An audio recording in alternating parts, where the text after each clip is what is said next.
Audio Jungle. Audio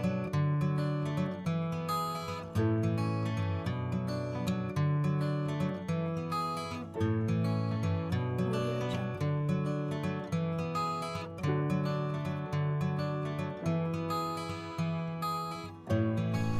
Assalamualaikum warahmatullahi wabarakatuh. Selamat pagi teman-teman. Perkenalkan, nama saya Adam Satria Pratama Nasution dari kelompok 9 kelas IRTA. Jadi saya akan menjelaskan bab 1 atau bagian pendahuluan dilaksanakannya praktikum acara 2 ini tentang gametogenesis dan uji kualitas semen. Yang pertama yaitu latar belakang. Dalam tubuh hewan maupun tubuh manusia terdiri atas dua jenis sel, yaitu sel somatik dan sel gamet. Sel somatik difungsikan dalam pembentukan sel tubuh, sedangkan sel gamet diperuntukkan untuk sel kelamin. Sel kelamin gamet atau gamet ini dihasilkan oleh organ-organ yang tergabung dalam sistem reproduksi. Proses pembentukan, pembelahan, dan pematangan sel gamet hingga menjadi gamet yang seutuhnya serta berperan dalam proses reproduksi disebut gametogenesis. Gametogenesis erat kaitannya dengan sistem reproduksi, khususnya pada hewan dan manusia. Gametogenesis pada jantan disebut dengan spermatogenesis, sedangkan pada betina disebut dengan oogenesis. Selain itu akan dibahas pula mengenai uji kualitas semen.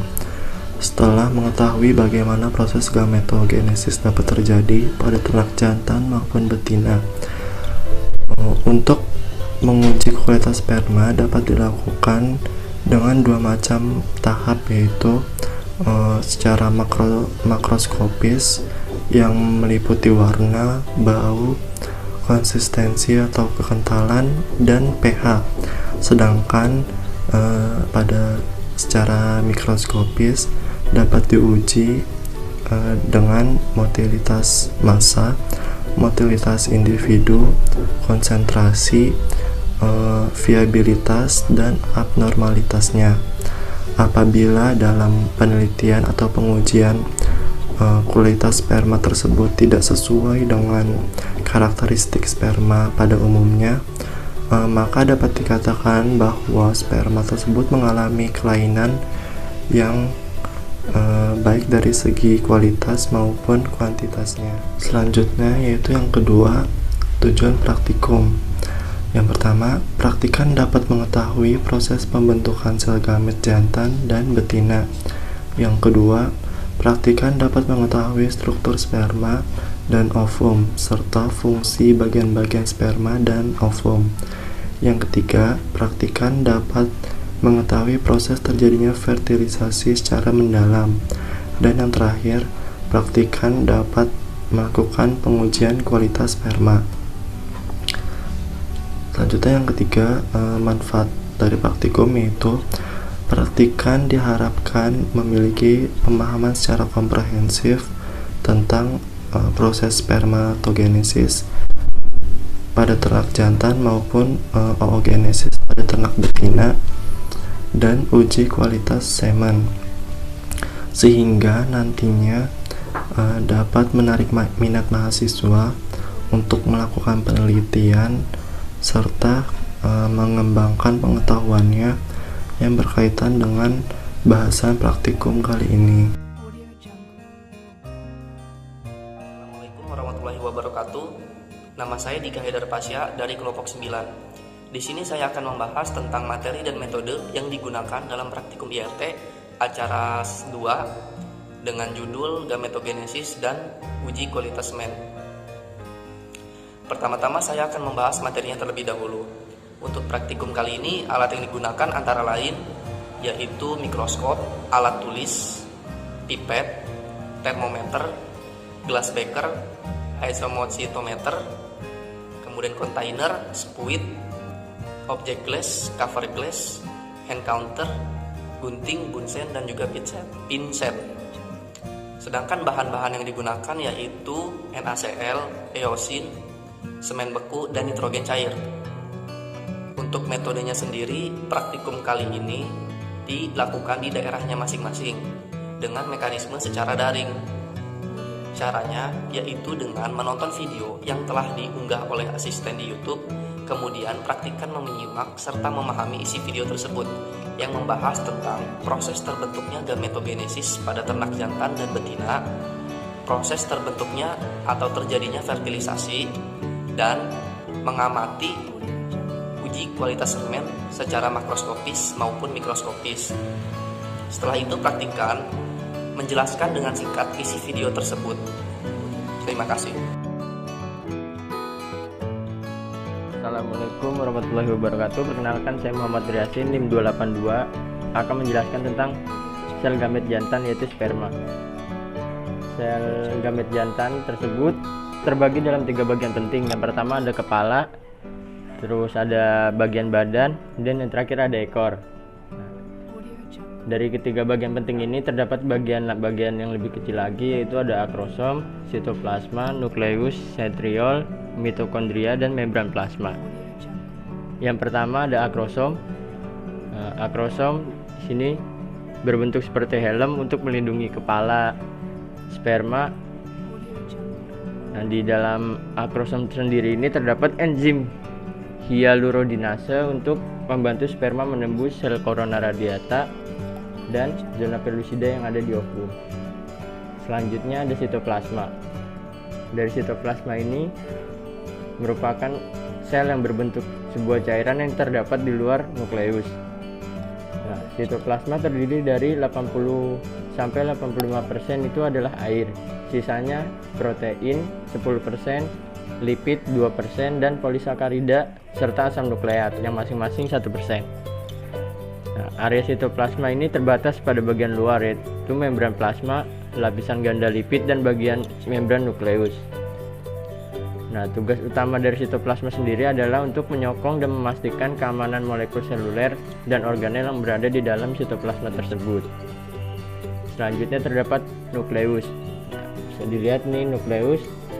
Nukleus memiliki bentuk lonjong, halus, serta lentik yang berisi materi inti dari genetik sperma tersebut.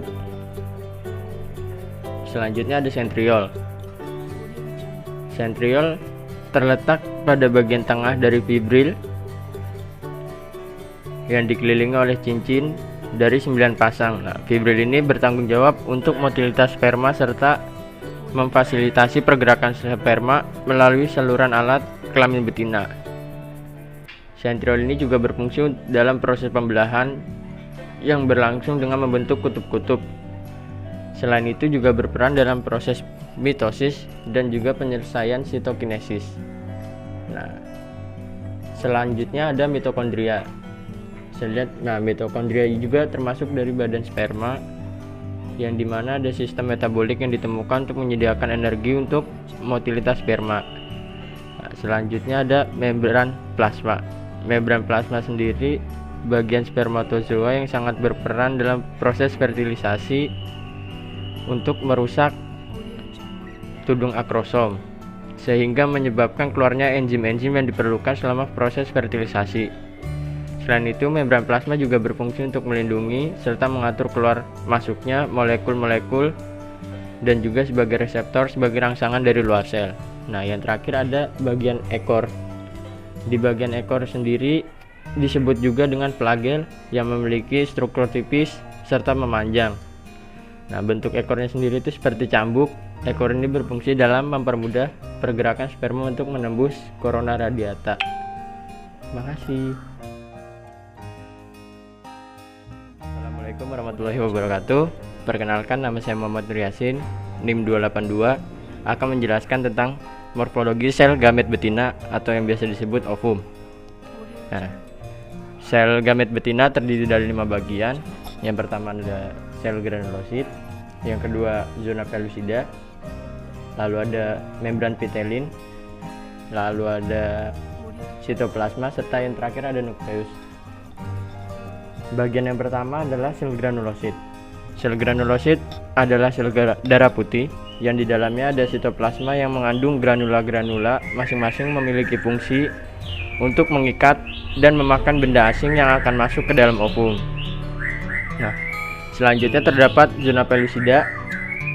Nah, ini ada zona pellucida, merupakan lapisan ekstraseluler, salah satunya sebagai pelindung oosit yang tersusun atas glikoprotein dan polipeptida.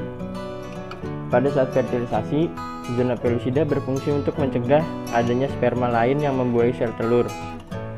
Nah, jika ada 2 sperma yang membuahi sel telur, zona pellucida tidak akan membiarkan sel sperma lainnya untuk melakukan penetrasi. Nah, pada zona pellucida ini terdapat ZP1, ZP2, dan ZP3. Nah, di antara ketiga komponen tersebut, ZP3 lah yang berfungsi dalam proses fertilisasi. Nah, fungsinya adalah untuk reseptor primer reaksi pengenalan spermatozoa sehingga proses fertilisasi dapat berlangsung secara baik. Nah, berdasarkan fungsi yang tadi, ZP3 potensial untuk target imunokontrasepsi. Nah, selanjutnya ada membran vitelin. Membran vitelin letaknya ada di atas zona pellucida. Nah, membran vitelin ini adalah struktur yang mengelilingi permukaan luar dari membran plasma sel telur. Sebagian besar membran vitelin terdiri dari serat protein dengan reseptor protein yang diperlukan untuk pengikatan sperma yang ada.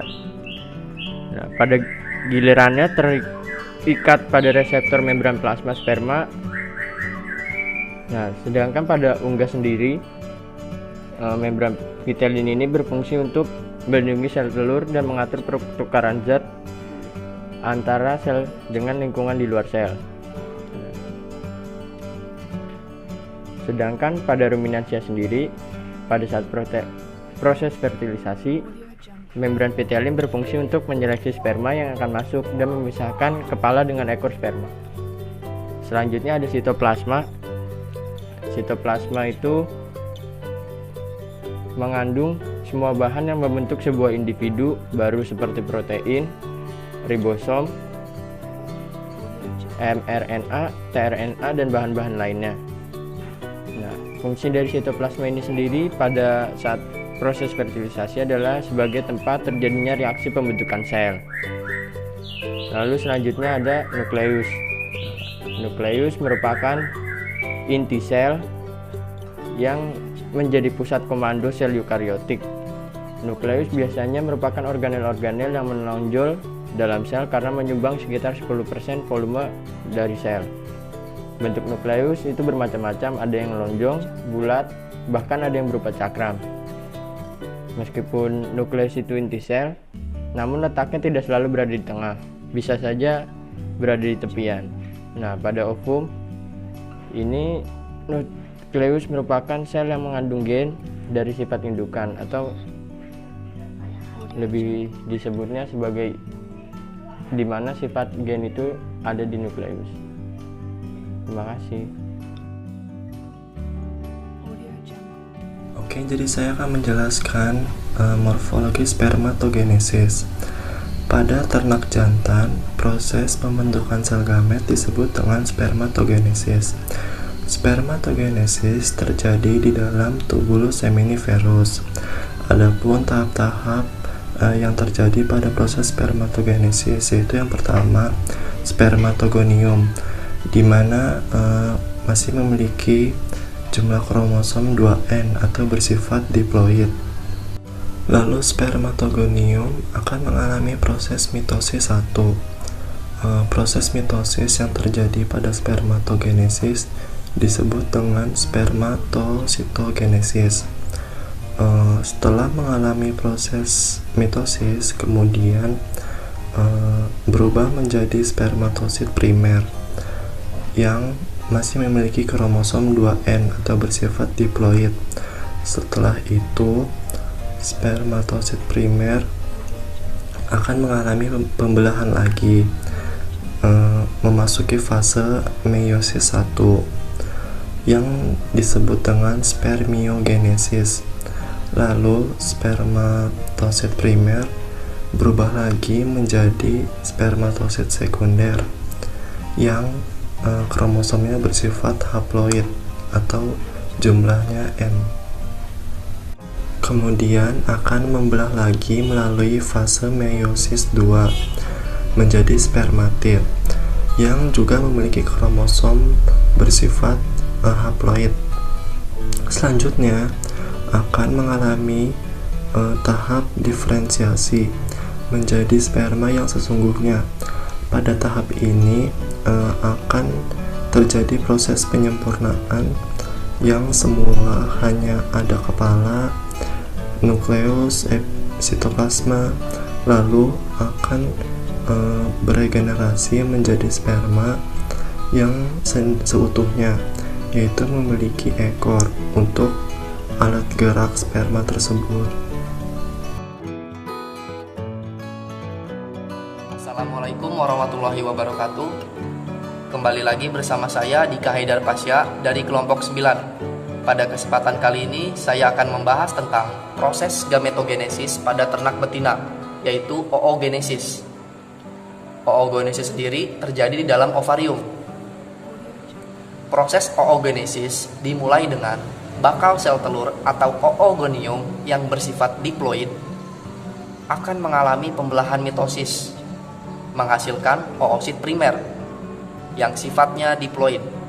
Oosit primer kemudian mengalami pembelahan meiosis tahap pertama, menghasilkan oosit sekunder dan satu badan polar. Oosit sekunder yang bersifat haploid juga mengalami pembelahan meiosis tahap kedua, menghasilkan ootid dan juga satu badan polar. Setelah itu, ootid akan mengalami diferensiasi, membentuk sel telur atau ovum. Sedangkan badan polar akan lisis. Terima kasih. Wassalamualaikum warahmatullahi wabarakatuh. Assalamualaikum warahmatullahi wabarakatuh. Di sini saya Sayyidatul Baina dari kelompok 9 akan menjelaskan mengenai uji makroskopis kualitas semen. Uji makroskopis kualitas semen dilakukan dengan mengamati warna, konsistensi, volume, bau, dan pH. Yang pertama ada uji warna semen. Uji warna semen dilakukan dengan melihat secara mata telanjang semen yang berada pada tabung penampung. Warna normal dari semen yaitu putih kekuningan atau krem yang disebabkan oleh adanya senyawa riboflavin.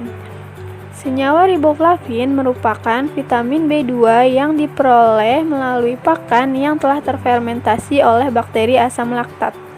Semakin sering ternak melakukan ejakulasi, maka warna semen akan semakin kuning atau bahkan kuning. Yang kedua yaitu uji konsistensi. Uji konsistensi dilakukan dengan melihat tabung semen yang disejajarkan dengan mata berjarak kurang lebih 30 cm sambil memiringkan tabung ke arah kiri atau kanan sebesar 45 derajat. Konsistensi yang normal biasanya kental. Sama halnya dengan warna, semakin sering ternak melakukan ejakulasi, maka konsistensi semen sebagian ada yang kental dan encer. Warna dan konsistensi memiliki hubungan, di mana semakin encer maka warna semen akan semakin pucat. Yang ketiga yaitu ada uji volume. Uji volume dilakukan dengan melihat semen di dalam vagina buatan yang dilengkapi tabung berskala volume. Volume standar sperma sendiri berkisar antara 5-8 mm untuk sapi, sedangkan volume standar pada ayam berkisar antara 0,2 sampai 1 mili. Volume semen dapat berubah karena dipengaruhi oleh musim. Musim panas akan mengganggu kinerja termoregulator pada skrotum sehingga proses spermatogenesis akan terganggu. Yang keempat ada uji bau. Uji bau dilakukan dengan mendekatkan tabung berisi semen ke indera penciuman, kemudian membau secara perlahan. Bau normal sperma sendiri sangat khas, seperti bau spermin atau amis yang disertai dengan bau dari ternak tersebut. Jika sperma tercium bau busuk, maka biasanya semen tersebut mengandung nanah yang artinya terdapat infeksi organ atau saluran pada reproduksi jantan. Yang kelima ada uji pH. Uji pH dilakukan dengan menggunakan kertas indikator pH yang telah ditetesi semen pada ujung kertas. Biasanya pH normal pada sperma berkisar antara 6,2 sampai 7,8. Penurunan pada pH dapat diakibatkan beberapa faktor, yaitu suhu dingin, energi pengencer kurang, peningkatan asam laktat hasil metabolisme, kerusakan membran plasma, dan akrosem. Sekian penjelasan dari saya, kurang lebihnya mohon maaf. Wassalamualaikum warahmatullahi wabarakatuh.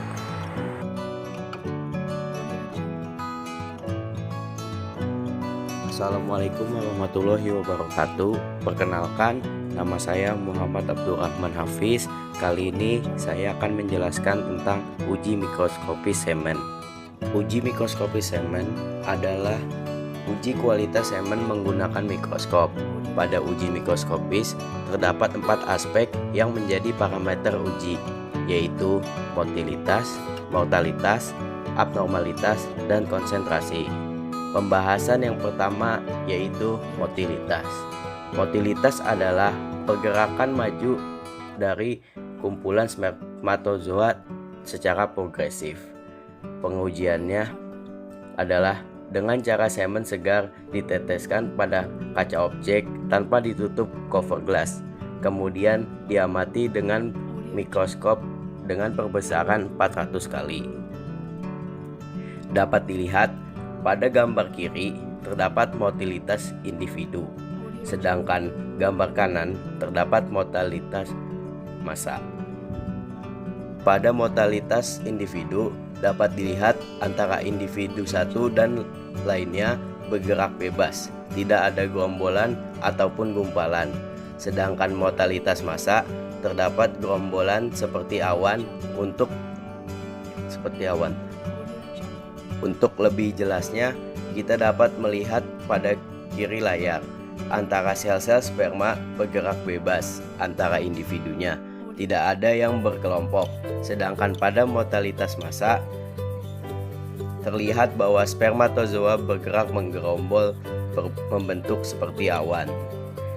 Cara menilai spermatozoa yang baik dan yang kurang baik adalah apabila spermatozoa terlihat seperti gumpalan awan gelap yang bergerak cepat mendapatkan nilai +3.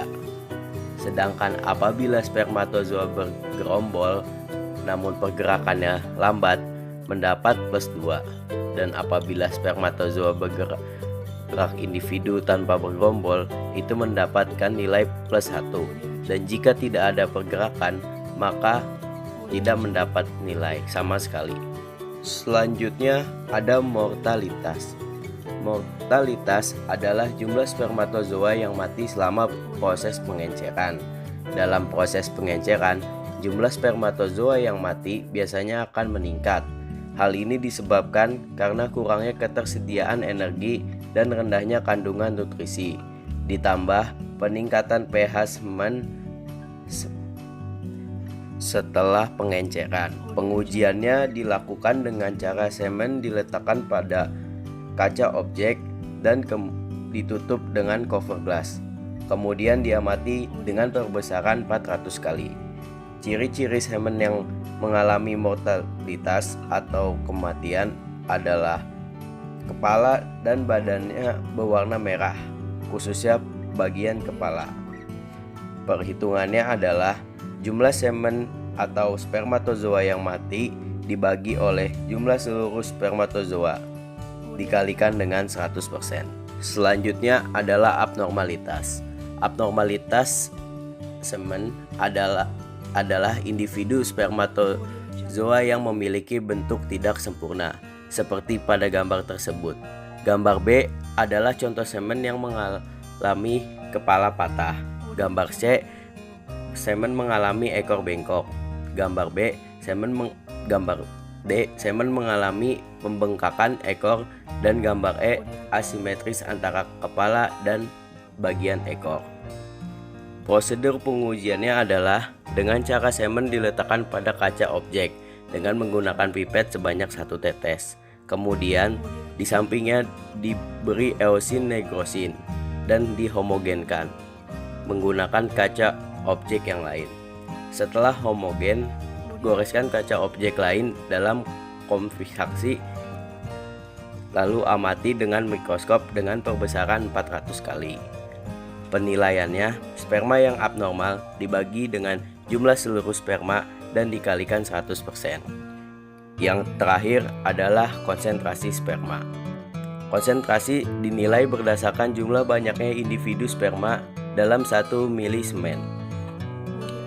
Konsentrasi sperma sangat diperlukan untuk menentukan jumlah betina yang dapat diinseminasi oleh sperma tersebut. Terdapat 2 cara yang dapat dilakukan untuk menguji konsentrasi sperma. Yang pertama adalah pendugaan berdasarkan jarak antar kepala spermatozoa, dan yang kedua adalah menggunakan bilik hitung. Namun pada praktikum ini kita akan menggunakan perhitungan dengan menggunakan bilik hitung. Pengujian dilakukan menggunakan alat bantu haemocytometer yang dipasangkan ke spuit. Sperma yang akan diuji diambil menggunakan haemocytometer tadi hingga mencapai garis 0,5. Kemudian ambil eosin hingga mencapai titik 101. Homogenkan sperma dan eosin dengan cara ditutup kedua ujungnya, lalu dikocok dengan jalur menyerupai angka 8 selama 2 hingga 3 menit. Setelah menjadi homogen, teteskan ke dalam bilik hitung dan amati menggunakan mikroskop dengan perbesaran 400 kali. Simpulan, berdasarkan praktikum yang telah dilakukan, dapat disimpulkan bahwa terdapat 2 morfologi sel gamet, yaitu pada jantan dan pada betina. Sel gamet jantan terdiri dari akrosom, sitoplasma, nukleus, membran plasma, dan ekor. Pada betina terdiri dari sel granulosir, zona pleusida, membran vitesin, sitoplasma, nukleus, dan korona radiata. Gametogenesis terdiri dari 2, yaitu spermatogenesis pada ternak jantan dan oogenesis pada ternak betina. Untuk menguji kualitas semen dari 2 cara, yaitu makroskopis yang meliputi warna, bau, konsentrasi, volume, dan pH. Kedua yaitu secara mikroskopis yang meliputi mortalitas, motilitas, konsentrasi, dan abnormalitas. Sekian video praktikum dari kelompok 9, kurang lebihnya mohon maaf. Wassalamualaikum warahmatullahi wabarakatuh.